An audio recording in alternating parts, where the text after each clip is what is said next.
2019 will be remembered as the year something changed, when children went on strike to demand that adults take action to stop climate change.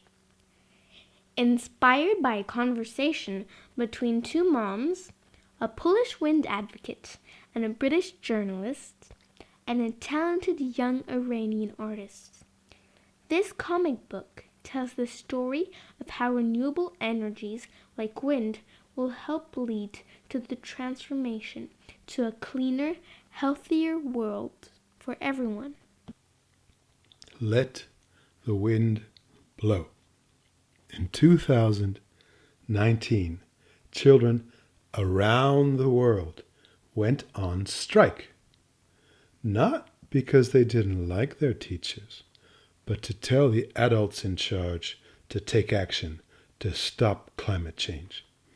They took time out of school to call for laws to protect the planet and to give them a clean future. But what exactly is climate change, and why is stopping it so important? To answer this, we need to step back in time. 200 years ago, most people lived in the countryside. Then, the Industrial Revolution arrived. Factories flourished and people moved to work in cities.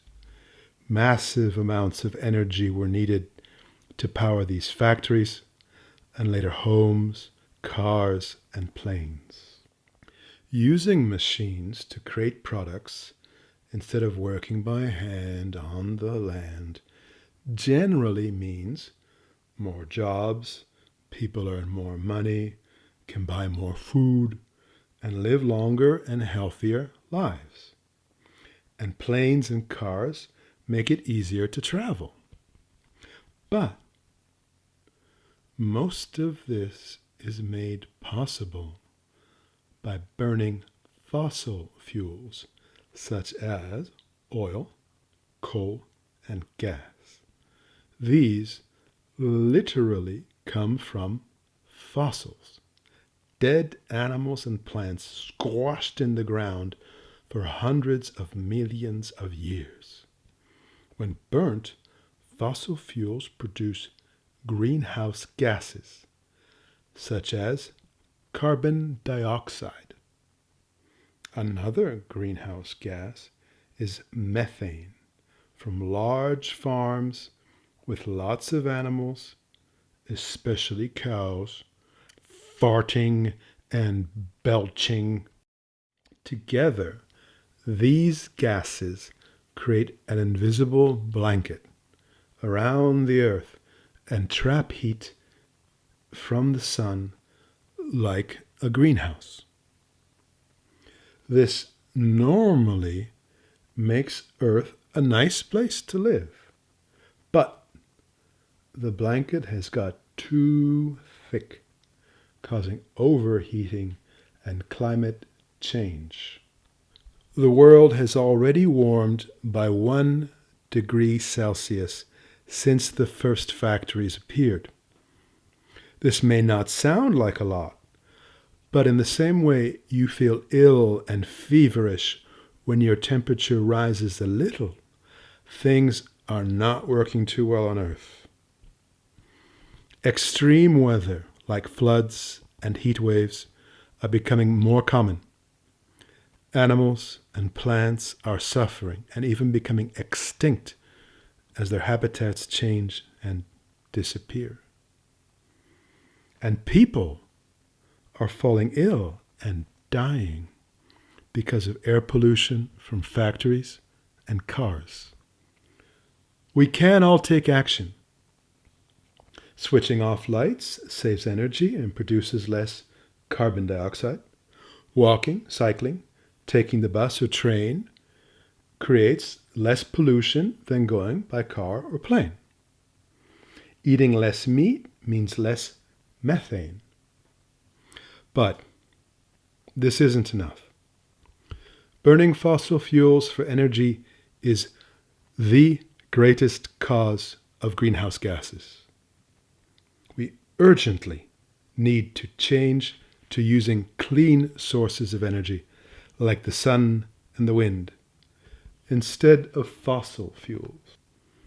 People have used wind energy for a long time. The earliest use was probably to sail boats across lakes and seas. The first windmills were built around 2,000 years ago to pump water and to grind flour. In the late 19th century, scientists, including Paul Lacour, a Danish meteorologist, created the first turbines to produce electricity. By 1918, there were already over 120 wind turbines producing electricity in Denmark. But it was not until 1978 that engineers in Denmark revealed the world's first three-bladed wind turbine that inspired those we use today. The first wind turbines were not much bigger than their 19th century cousins. Today's turbines are higher, better, slower, and stronger, and can be found on land or at sea. The energy produced by one rotation of the world's most powerful turbines could power your home for a day.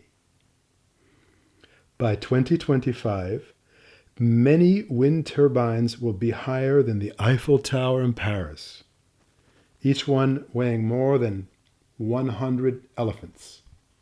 Over 130,000 wind turbines are already helping to power Europe.